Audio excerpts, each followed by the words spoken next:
In today's video, I'm going to teach you how to add checklists to Trello cards. This is a great feature when you're managing tasks and need a simple yet efficient way to keep track of what's been done and what still needs attention. Let's dive right in and make sure your workflow stays organized and smooth. First, open up your preferred browser and navigate to your Trello board.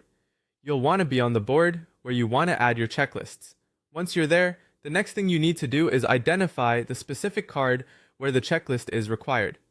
Click on the card to open it up. You should see a detailed view of the card with various options and features. Now, direct your attention to the right side of the card where you'll see an option labeled Checklist.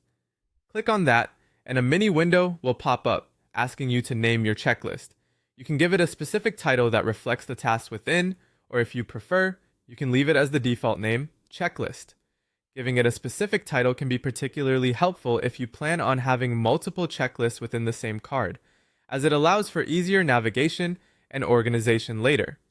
Once you've named your checklist, it's time to start adding the individual items. These could be anything from small tasks to remember or larger steps in a project. Simply type in the task or item into the field provided. After typing each item, press Enter. This will automatically add the item to your checklist and provide a new empty line for the next item. Repeat this process for all the tasks you'd like to track.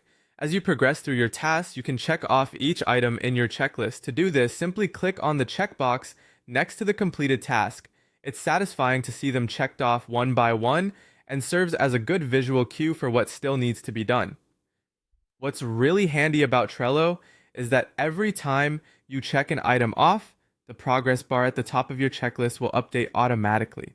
This feature gives you a quick overview of your progress within that card, which can be incredibly motivating and provides a visual representation of how close you are to completing the card's tasks. And there you have it. With these simple steps, you can effectively manage your projects and tasks using checklists within Trello cards. It's an easy yet powerful way to stay on top of your tasks and ensure nothing falls through the cracks. Thanks for watching, and I hope you found this guide helpful in optimizing your Trello use. Happy organizing!